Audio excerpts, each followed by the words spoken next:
তুমি দেখো কিছু মাস আগে পর্যন্ত বছরটা কিন্তু অন্য ছিল।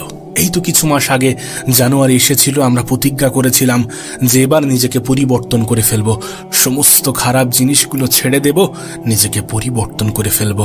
বছরের শুরুতে আমরা কিন্তু ঠিক এমনটাই ভেবেছিলাম। আজ দেখতে দেখতে বছরের মিডিলে চলে এসেছি এবং কিছু সময় পরে হয়তোবা এই বছরটাও পার হয়ে যাবে, নতুন বছর আসবে, আমাদের নতুন করে স্বপ্ন জাগবে নিজেকে পরিবর্তন করার। আর এমন ভাবেই চলতে থাকবে যদি আমরা পদক্ষেপ না নিই, যদি আমরা কালের দোহাই দিয়ে বসে থাকি, যদি আমরা আজ থেকে শুরু না করে কাল থেকে শুরু করব এমন চিন্তা ভাবনা নিজের মন নিজের মস্তিষ্কের মধ্যে পুষে রাখি। দেখো, যে সময়টা চলে গিয়েছে সেটার উপরে আমাদের কোনো নিয়ন্ত্রণ নেই। আমরা চাইলেও সেই সময়টাকে ফিরিয়ে আনতে পারবো না, বা আমরা চাইলেও সেই সময়ে গিয়ে কিছু পরিবর্তন করে আসতে পারবো না। আমাদের অতীত আমাদের নিয়ন্ত্রণে থাকে না। আমরা চাইলেও আমাদের অতীতটাকে আমাদের মতো করে সাজাতে পারবো না, পরিবর্তন করে আসতে পারবো না। কিন্তু হ্যাঁ, আজকের দিনটা আমাদের হাতে আছে এবং এই দিনটাকে আমি কেমন ভাবে কাজে লাগাবো এটা আমার সিদ্ধান্ত হতে চলেছে। এটা তোমার সিদ্ধান্ত। তুমি তোমার আজকের দিনটাকে কেমন ভাবে কাজে লাগাবে, আগামী 6 মাসকে কেমন ভাবে কাজে লাগাবে। তোমার লক্ষ্য, তোমার টার্গেট, তোমার উদ্দেশ্য আগামী 6 মাসের হতে পারে, কিন্তু সেটাকে ছোট ছোট অংশে ভাগ করতে হবে, 180টি টুকরো করতে হবে।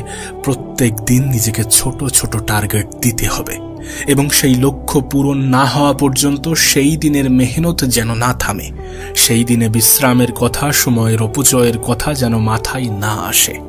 দেখো, প্রত্যেকেই চাই যে আমি লাইফে বড় হব, আমি লাইফে প্রচুর অর্থ কামাবো, নিজের শখ, নিজের আহ্লাদ, নিজের সমস্ত কিছু পূরণ করব, নিজের পরিবারের মানুষগুলোকে সুখে রাখবো। কিন্তু প্রত্যেকটা মানুষ এটা চায় না যে আমি লাইফে স্যাক্রিফাইস করব। কিন্তু সত্যি বলতে লাইফে কিছু করতে গেলে কিছু স্যাক্রিফাইস প্রয়োজন, কিছু জিনিসের বিসর্জন প্রয়োজন। আজ তুমি যদি তোমার সময়কে হেলায় হারিয়ে লাইফটাকে এনজয় করার কথা ভাবো, তাহলে আজকের দিনটা হয়তোবা কিছুটা সুন্দর কাটবে, কিন্তু এই ক্ষণিকের এনজয় তোমার আগামী জীবনকে সম্পূর্ণরূপে নষ্ট করে দেবে, সম্পূর্ণ বরবাদ করে দেবে। আর মনে রেখো, আজ হয়তোবা তোমার শরীর তোমার সাথ দিচ্ছে, কিন্তু একটা সময় পরে তোমার শরীর তোমার সঙ্গ দেবে না। একটা সময় পরে তুমি নিজেকে অসহায় ফিল করবে। তোমাকে হয়তোবা বলা হয়, বোঝানো হয় যে সময়টা তো এনজয় করার সময়। হ্যাঁ, এনজয় করার সময় তাদের জন্যে যারা লাইফে সত্যি কিছু করে ফেলেছে, কিন্তু তোমার তো এখনো লাইফে অনেক কিছু করার বাকি আছে। নিজেকে প্রশ্ন করে দেখো, লাইফে কতটা অর্জন করেছো আর কতটা চেয়েছিলে। যদি সত্যি যতটা চেয়েছিলে ততটা অর্জন করে না থাকো, তাহলে মেহনত করো, তাহলে সময়ের গুরুত্ব দাও, কারণ সময় তোমার জীবনের একমাত্র মাধ্যম, একমাত্র প্রোডাক্ট, একমাত্র অস্ত্র, একমাত্র হাতিয়ার, যেটা তোমার জীবনকে সম্পূর্ণরূপে পরিবর্তন করে রেখে দিতে পারে এবং তোমার অতীত এবং ভবিষ্যতের মধ্যে একটা বৃহৎ পার্থক্য তৈরি করতে পারে। তুমি কি চাও না তোমার অতীতটাকে ভুলে থাকতে? তুমি কি চাও না তোমার ভবিষ্যৎটাকে সুন্দর করতে? তুমি কি চাও না আজকের দিনটাকে কাজে লাগিয়ে নিজের জীবনটাকে সুন্দর বানাতে? যদি চেয়ে থাকো, তাহলে কিসের জন্য অপেক্ষা করছো? কার জন্য অপেক্ষা করছো? তুমি নিজেই দেখেছো, নিজের আত্মীয় স্বজন, নিজের রক্তের সম্পর্কের মানুষগুলোও এক টুকরো জায়গা ছাড়ে না। আর তুমি মনে করো যে পৃথিবীতে কেউ তোমার হয়ে তোমার লড়াইটা লড়ে দেবে। তুমি মনে করো এই পৃথিবীতে কেউ তোমার হয়ে তোমার সফলতার পরিশ্রমটা করে দেবে। বিষয়টা এমন নয়। প্রত্যেকটা মানুষের লড়াইটা নিজের নিজের, তোমার লড়াইটা তোমার নিজের। সময়ের অপচয় করা অনেক সহজ, ভাগ্যের দোহাই দিয়ে হাত গুটিয়ে বসে থাকা, অজুহাত দেওয়া অনেক সহজ, কিন্তু সহজ পথ অবলম্বন করে সঠিক জায়গায় পৌঁছানো যায় না। সত্যি বলতে তোমার আগামী 6 মাস এমনভাবে কাটানো উচিত যেন অতীতের 6 মাসের গ্যাপ পূরণ হয়ে যায়, যেন তুমি বছরের শুরুতে যে প্রতিজ্ঞা করেছিলে সেই প্রতিজ্ঞার কিছুটা ফুলফিল হয়। দেখো, 1 লাখ সিঁড়ি বয়ে উপরে ওঠা অসম্ভব মনে হয়, 1000 সিঁড়ি হলে হয়ে যাবে, কিন্তু কিছুটা কঠিন মনে হয়।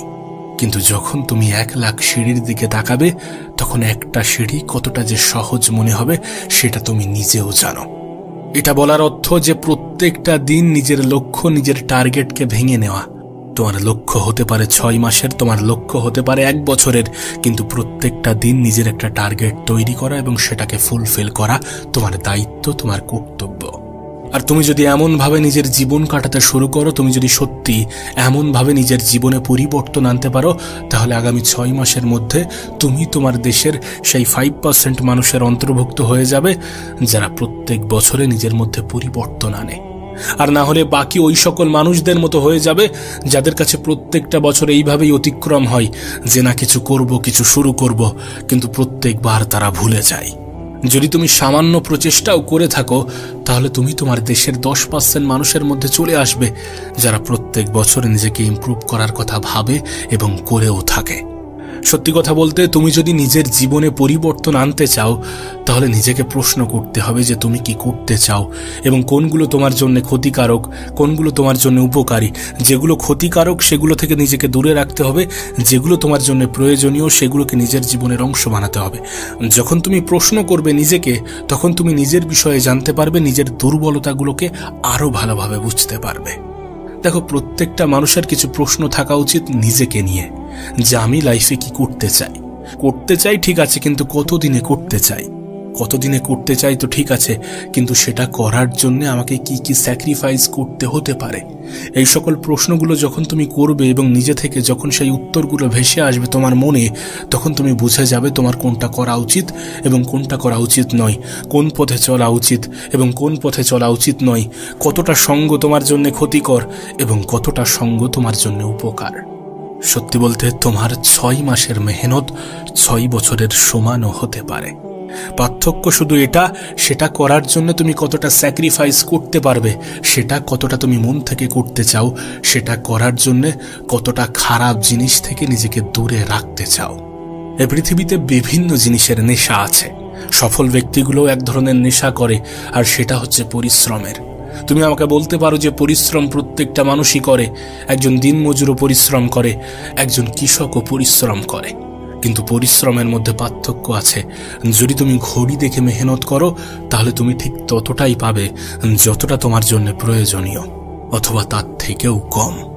কিন্তু তুমি যদি ঘড়ি না দেখে মেহনত করো এবং তোমার যদি এই খেয়াল না থাকে যে সময় কত হয়েছে, মেহনত করতে করতে যদি এটাই ভুলে যাও যে পাশে কি রাখা আছে, কে ডেকেছিল, কে কি বলেছিল, এই সমস্ত কিছু যদি তোমার মনে না থাকে, যদি তুমি সত্যি কোনো কিছু পাওয়ার জন্য নিজের সব কিছু লাগিয়ে দিয়ে সবগুলো স্যাক্রিফাইসকে অ্যাকসেপ্ট করতে পারো, তাহলে তোমার লাইফ সুন্দর হতে বাধ্য, তাহলে তোমার আগামী 6 মাস কার্যকারী হতে বাধ্য। এবং এই 6 মাসের মেহনত তোমার 6 বছরের পরিশ্রমের সমানও হতে পারে। তুমি কতটা মন দিয়ে করছো, কতটা আগ্রহ নিয়ে করছো, সেটা সব থেকে বেশি গুরুত্বপূর্ণ। সত্যি বলতে, তোমার যদি লক্ষ্য থাকে, তোমার যদি লাইফের কোনো পারপাস থাকে এবং সেটা যদি তোমার কাছে ক্লিয়ার হয়ে যায়, এরপর সেটার উপরে তুমি যদি তোমার জিজান লাগিয়ে দাও, তাহলে 6 মাসের মধ্যে তোমার মধ্যে এতটা পরিবর্তন আসা সম্ভব যে 6 মাস পরে তুমি নিজেও নিজেকে চিনতে অস্বীকার করবে। আর বছর ঘুরতে না ঘুরতে পৃথিবীর মানুষগুলোও বলতে শুরু করবে যে কি ছিল আর কি হয়ে গিয়েছে, কোথায় ছিল আর কোথায় গিয়ে পৌঁছে গিয়েছে। এই পৃথিবীকে যত কাছ থেকে দেখছো, তত এটা বুঝতে পারছো না যে মানুষ মানুষের অবস্থানকেই মূল্যায়ন করে, মানুষ মানুষের অবস্থানকেই গুরুত্ব দেয়, মানুষের কাছে মানুষের অবস্থানটাই সব থেকে বেশি সম্মান পায়। একটা কথা মনে রেখো, তোমার কাজ, তোমার পরিশ্রম, তোমার মেহনতি তোমাকে সম্মানীয় করতে পারে।